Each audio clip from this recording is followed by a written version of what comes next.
Bapak, Ibu, dan saudara-saudara yang dikasihi Tuhan, puji Tuhan atas kehidupan yang boleh kita alami dan kita rasakan di saat ini.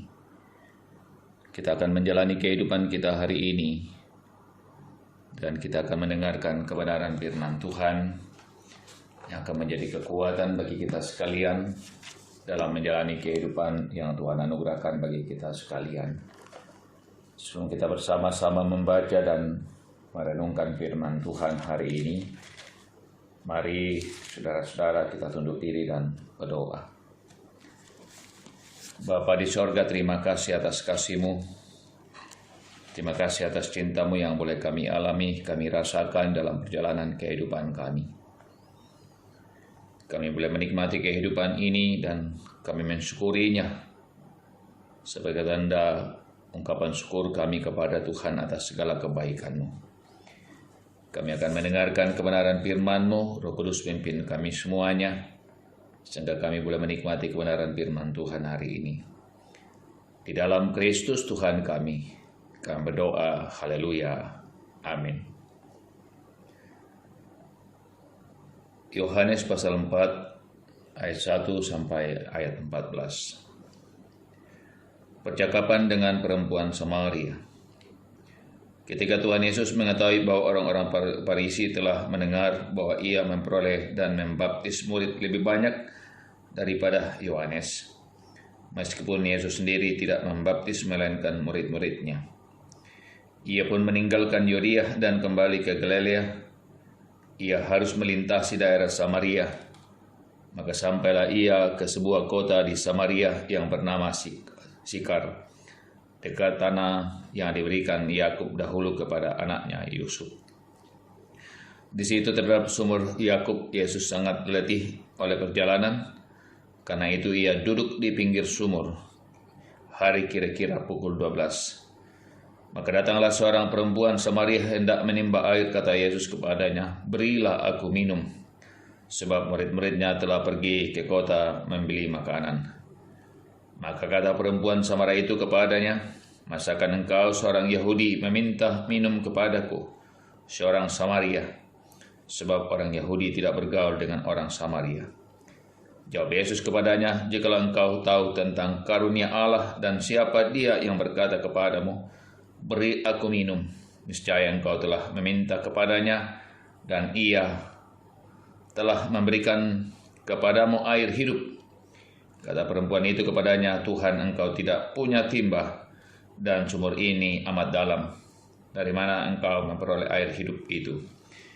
Adakah engkau lebih besar daripada bapa kami Yakub, yang memberikan sumur ini kepada kami dan yang telah minum sendiri dari dalamnya, ia serta anak-anaknya dan ternaknya?"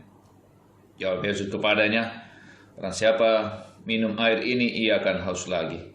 Tapi barang siapa minum air yang akan kuberikan kepadanya, ia tidak akan haus untuk selama-lamanya. Sebaliknya, air yang akan kuberikan kepadanya akan menjadi mata air di dalam dirinya, yang terus-menerus memancar sampai kepada hidup yang kekal." Amin. Firman Tuhan. Air hidup uai marendeng. Air adalah salah satu yang membuat kehidupan di bumi ini ada, termasuk kehidupan manusia. Manusia tidak bisa hidup tanpa air. Bagi seorang pencinta alam yang suka mendaki gunung, salah satu yang harus diperhatikan adalah ketersediaan air yang cukup dan peta tentang mata air di sepanjang pendakian. Lebih baik kehabisan makanan daripada kehabisan air. Artinya, kita sangat membutuhkan air daripada makanan itu sendiri. Dalam bacaan ini kita menemukan kata air yang dimaknai dalam dua pengertian. Air untuk kehidupan jasmani di bumi, dan air untuk kehidupan yang kekal. Tentu kita tidak sulit memahami hal yang pertama, karena di semua bentuk kehidupan dan peradaban manusia selalu mencari dan memikirkan ketersediaan air sehari-hari. Penekanan firman Tuhan pada pengertian yang kedua, yakni air untuk kehidupan yang kekal, yang hanya berasal dari Tuhan melalui Yesus Kristus. Dalam percakapan Tuhan Yesus dengan perempuan Samaria, air hidup ini yang tidak akan menimbulkan rasa haus lagi ketika sudah meminumnya, dan akan menjadi mata air yang terus memancar dari dalam diri sendiri. Selain itu, air hidup terbuka untuk semua orang. Reaksi perempuan Samaria yang membedakan dirinya dari orang Yahudi menunjukkan tajamnya pembedaan antara orang Yahudi dan orang Samaria, sekalipun sama-sama keturunan Yakub. Ayat yang ke-12. Orang Yahudi tidak mau bergaul dengan orang Samaria karena telah berdarah campuran dengan bangsa lain dan membawa praktek penyembahan berhala ke dalam keagamaan mereka. Tetapi kehadiran Yesus membawa air hidup kepada perempuan Samaria tersebut, menegaskan bahwa kasih karunia Allah berlaku untuk semua orang yang telah menerima air hidup tersebut, dan semua akan menyembah Allah dalam roh dan kebenaran. Amin. Firman Tuhan. Mari berdoa. Ungkapan syukur dan terima kasih Tuhan kami persembahkan kepadamu di pagi yang indah ini, di hari yang Tuhan berikan bagi kami.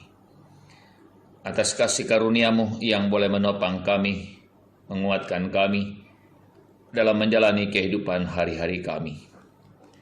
Terima kasih Tuhan ketika Tuhan memberikan kehidupan bagi kami dan kami menjalani kehidupan kami dalam kasih dan anugerah-Mu. Topang dan kuatkan kami menjalani kehidupan ini. Biarlah kasih karunia-Mu menuntun kehidupan kami. Terima kasih Bapa di sorga, kiranya Tuhan menyertai kami dalam segala pergumulan hidup yang kami hadapi, baik kami yang lemah karena sakit, pergumulan pribadi, rumah tangga, dan pekerjaan-pekerjaan, bahkan anak-anak kami. Tuhan tuntunlah dan sertai kami, kuatkanlah kami menjalani kehidupan ini, dan ajar kami senantiasa mengucap syukur. Terima kasih Bapa di sorga, ampuni segala dosa kami, dengarkan doa kami. Di dalam Kristus Yesus kami berdoa. Haleluya. Amin.